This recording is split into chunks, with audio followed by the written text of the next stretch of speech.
was appointed at NATO. Yes. Now he's got a big role at heading the NATO. Well, new changes everywhere, new leaders. I hope this one can last way more than 45 days because the UK in the last couple of months, things have really not been okay. Yes, 45 days. Well, but still gets the benefits of a former prime minister. I guess, and she has the experience. She knows how hot that seat can be. It makes her appreciate her predecessors. That's what absolutely 45 days. Yeah. Well, a lot is also happening here back at home, and we are just going to take you through some of the stories, and much later on progress to the international ones. And we'll begin with issues in Butambala, where leaders in Butambala district are opposed to the request of the health worker to have the private wing that was banned by the Prime Minister Robert Nabanja reinstated. The Prime Minister in June this year ordered for the immediate closure of the private wing after numerous cries from the public that government drugs meant to be free were being sold in the pretext of operating the private wing. Now, Entebbe residents are concerned over the rising numbers of Ebola patients transferred to Entebbe Isolation Center. Residents around the isolation facility are now living in fear that they might contract the Ebola virus from the transferred patients. However, the Entebbe Municipality Authority assured local residents that facilities has been for so long handling such pandemics, so no fear should be for them. And moving on, the political leadership of Kampala Capital City Authority has urged government to come up with a program of action and budget for them to be able to work on arrangements to reduce the speed and the spread of Ebola in Kampala. The Road Mayor Elias Lukwago, during an exclusive interview, said no clear roadmap has been rolled out on Ebola in Kampala, requesting Ministry of Health to also be clear on the state of affairs. And the government of Uganda has urged to all stranded Ugandans living in the United Arab Emirates to register with immigration officers before the closure of the repatriation window at the end of October. The spokesperson of the ministry, Simon Mudei, has confirmed that the commitment of the UAE government of footing all the deportation expenses is still on up to the end of the month.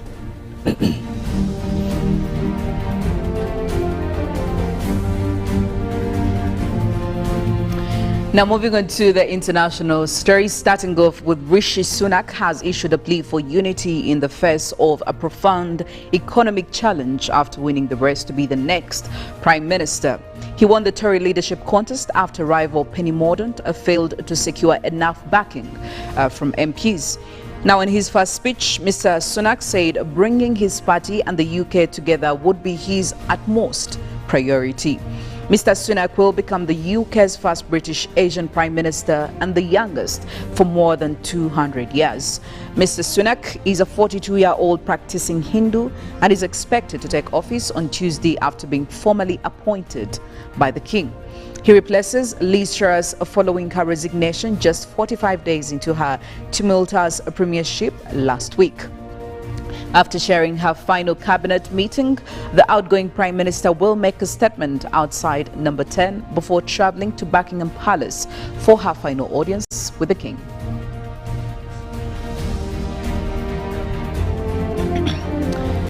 Now, 2 Chinese nationals have been charged with paying thousands of dollars in cash and jewelry to obstruct a federal investigation into a major telecommunications company. According to prosecutors, the 2 men attempted to recruit a U.S. law enforcement official as an intelligence asset to help interfere with the probe. The official, however, was working as a double agent for the FBI. 11 other Chinese citizens were also charged in 2 other spying cases. According to charging documents, the 2 men, identified as Go Chun-hei and Zheng Wang, attempted to cultivate a relationship with a U.S. law enforcement official and sought details of the investigation, including witnesses, evidence, and potential criminal charges. They also asked the official to secretly record trial strategy meetings.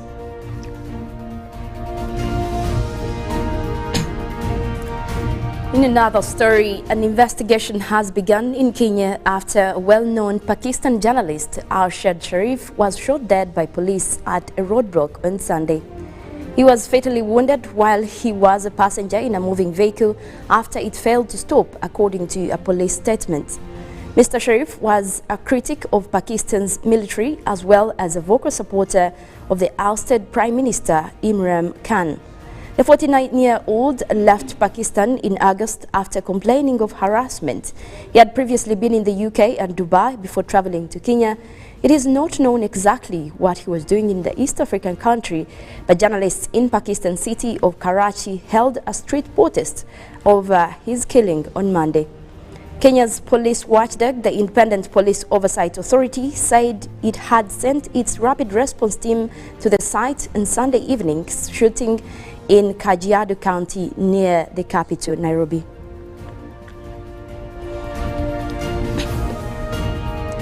Away from that, rolling crises linked to war, weather disaster and pandemic have shaken global food systems and tipped millions into hunger and poverty.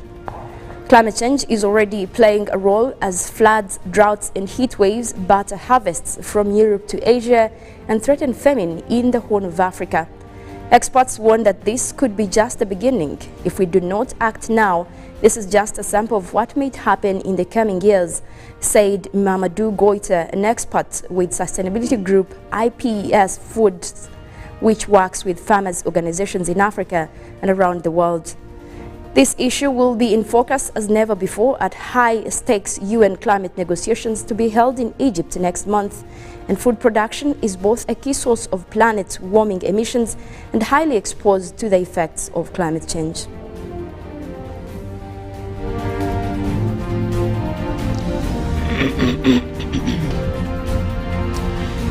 Well, talking about your health, much as we have drawn emphasis to very many other areas, we also emphasize that you make sure you put yourself in such a very good condition by the everyday things you do, the things you eat, the things you put in your body, and some of the preventative things that you could also take to make sure that you stabilize yourself and put yourself, again, like in a good status when it comes to your immunity, to mention but a few. Robert.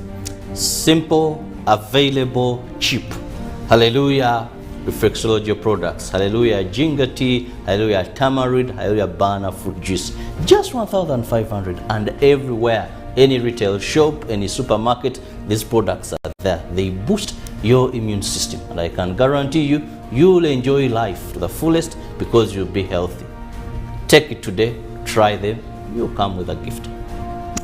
Well, this reminds me of the day when we're talking about how we should be proud of our mother tongues and how we should ensure we learn more about them. And I just thought about it. What is tamarind in your mother tongue, Robert? Nkoge. Nkoge. Okay. All right. Well, I don't know if you knew that, Mollen, but now you know.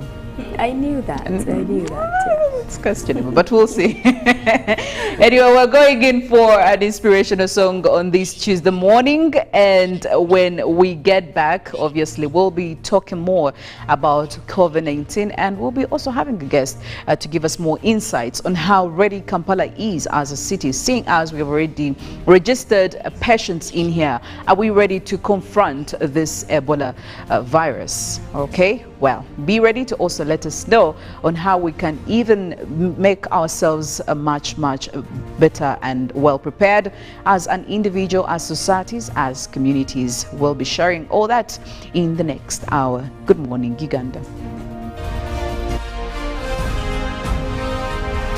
Live from UBC Studios in Kampala. This is Good Morning Uganda. It's mad calm.